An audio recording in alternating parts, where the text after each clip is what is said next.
One of my favorite movies of all time is the movie. It's called Miracle, and it's the true story of the 1980 United States hockey team going up against, going into the Olympics.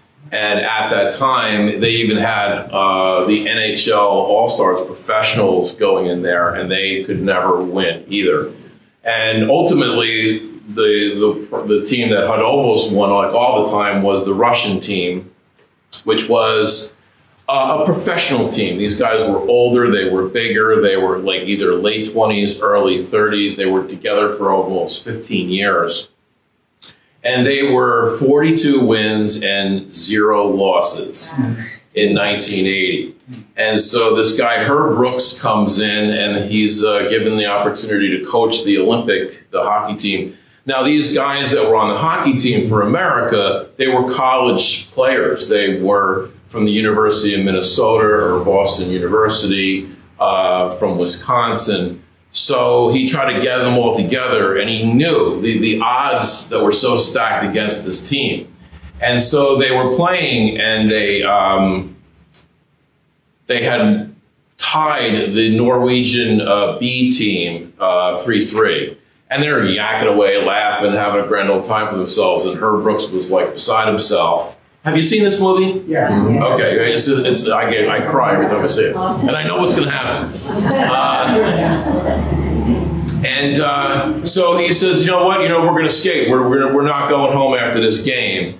And so they're skating. They had to do these things called touch and goes, where you would go to the line, come back, then go to the half ice, and then come back, and then so back and forth, and they're skating. This is after they had played this hockey game.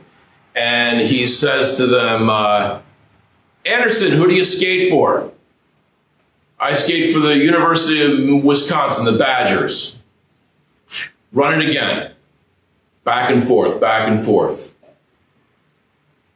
Durham, who do you skate for? I skate for the Boston University. Run it again. Run it again, run it again, run it again. Fitzgerald, who do you skate for? University of Minnesota. Run it again, run it again. And even the other coaches were like, Herb, what are you doing? I mean, these kids are going to die out here. And finally, they're just exhausted beyond belief. He says, Rizzo, who do you skate for? I skate for the United States of America. He was going to go home. And he was always trying to say to them, the name on the front of your jersey is a lot more important than the name on your back. That you're playing for something beyond yourself. And he would do these little tricks. He would bring in this guy from the outside and say, he's a good skater. We need him. We need to help him. We need his help. They got all ticked off. What are you bringing in this other guy for? We've been together. We've been sweat and blood here. And you're going to bring in this other guy. He goes, well, he can help us. And you go, yeah, but we're a family. We're a family. And we're going to stick together no matter what. He wanted to get that heart and that conviction because he knew the only chance they had to defeat this Russian hockey team is they had to be all in their mind and their heart. They had to be willing to skate and be beyond the Russian team in terms of conditioning.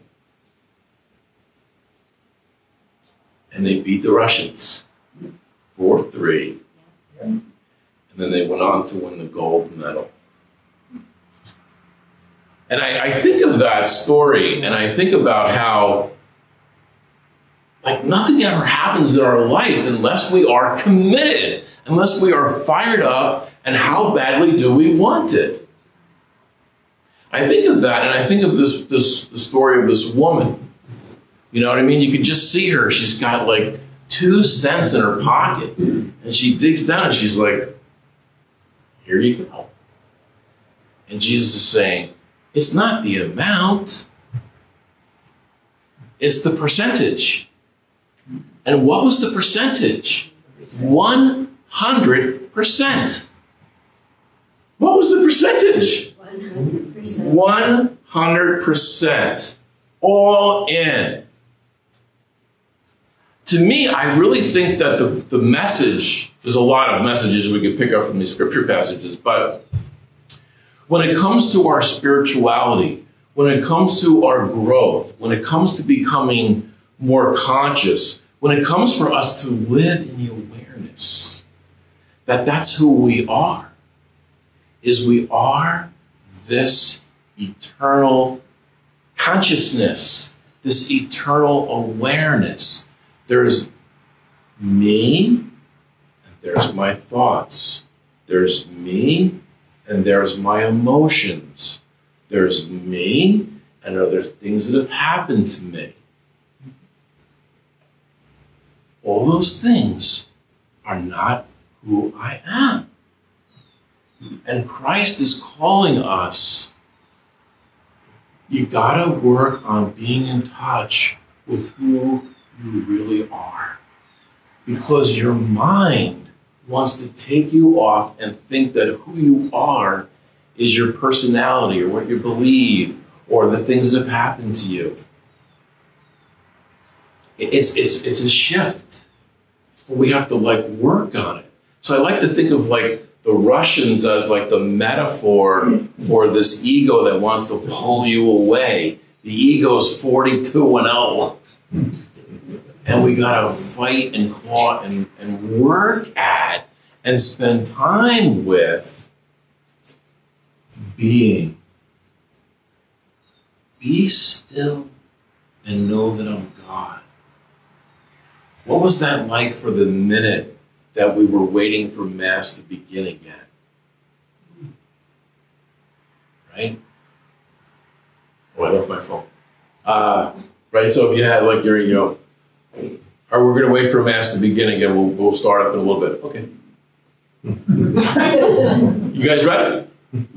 Right? I mean, we've gotten to a point where our mind is so cluttered with information, people's ideas, beliefs, attitudes, and we don't shut them off enough. We've got to be able to practice that. So why practice being? Why practice that who I am is this eternal awareness? Just for a moment now, as you're looking out this way, just get in touch of yourself. That you're an awareness that's looking this way. I'm an awareness that's noticing all of you, and you do look marvelous this morning. But I'm this awareness, noticing this. Why is this important? I don't know, maybe it's just the quality of our life that's on the line. Maybe it's the quality of how we experience life. Jesus says, so powerful. The kingdom of heaven is within you. Do you hear that? Seek the kingdom of heaven. Seek this internal understanding of who you are. And everything is granted unto you. And you experience a peace beyond all understanding. Because we know, the things of the world are going to come at us, right? There's adversity in the world. I mean, you've not experienced adversity, but others, right? Yeah. Heartache, difficulty, loss, misunderstandings, different adversities. So these things come at you. It's like in the scripture passage.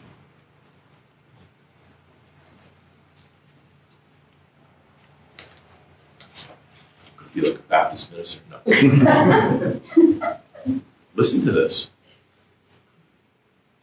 Therefore, everyone who listens to these words of mine and acts on them will be like a sensible man who built his house on rock. Rains came down, floods rose, gales blew, hurled themselves against that house, and it did not fall because it was founded on rock. But everyone who listens to these words of mine and does not set on them, it will be like a stupid man who built his house on sand. Rains came, floods rose, gales blew and struck the house, and it fell. And what a fall it had. So, we're that house. We're that house, and we're the person living in that house. And building your house on rock is understanding that you are an eternal consciousness that never has to be afraid, never has to worry, never has to fear. And that you are part of something beyond yourself, living constantly in that awareness. But it's not easy to live in that awareness. That's why we have to give 100% to this. We've got to work on this every day, right? Where they say, Jesus went off to a quiet place to pray. Every day. Every day he practiced that. And out of that comes this awareness. I and the Father are one. And Jesus says, I am the light of the world. Do you know in another passage, Jesus says, and I'm not making this up, you are the light of the world. You are the light of the world. You are the light of the world. You're part of that light. So if we think of, and you know, it's kind of incredible, think of the sun, right? First of all, isn't it just amazing that there is this ball of fire out there? I think it's 180,000 miles away, or whatever far it is. And again, if it were closer, we would burn it. It would be further, we would freeze, right? So it's perfect. This ball of fire is out there, radiating this heat out to the planet Earth. Like, what? How does that happen? You just think, of, oh yeah, there's the sun. Yeah, it's nice. Yeah. Partly cloudy, you know. It's almost like the sun. Are you kidding me? It's incredible. But so this sun, if we use that in terms of God, right? This sun is always crackling and radiating heat and energy and a warmth to us. Now, if we take that sun and we think of that in terms of this transcendent intelligence, this being we call God, and anybody who tells you that they have a market on God, like, don't listen to them, because God's got to be so beyond, right? But that when you do look at Scripture, when you do look at it, there does seem to be that God is conveying, just like the sun is always burning and always giving up heat. That's all it does, all the time. And so that God is always radiating this love and this warmth.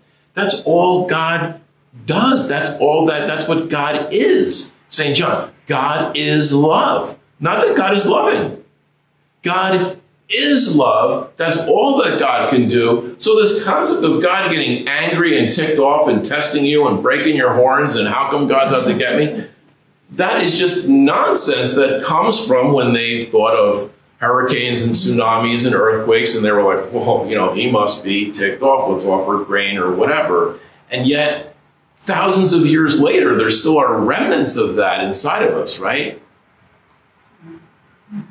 But that God is this energy of love, but that you and I are conscious, so that this energy of love is also conscious. It's conscious of you. It knows you. It loves you. It wants to strengthen you and empower you. We have to work at living in that awareness every day. To have that be something that we focus on and work on. You know, I was thinking of saying, what if we all wrote down, be still and know that I'm God, on a piece of paper, and put it on your dresser, put it on your refrigerator, and just let it constantly be a reminder to you of being still and know that I'm God. It seems that the stillness accesses our ability to connect with this. And our faith, it can't be a set of dogmas and beliefs and things like that. It's too, heady, right? Like any relationship of love, it has to be experienced. God is an experience. God is real. God is a presence. But we need to be present to God to really understand his presence, its presence. Living in that awareness. But I do believe, to make no mistake about it, it requires 100%. It requires giving it all you got.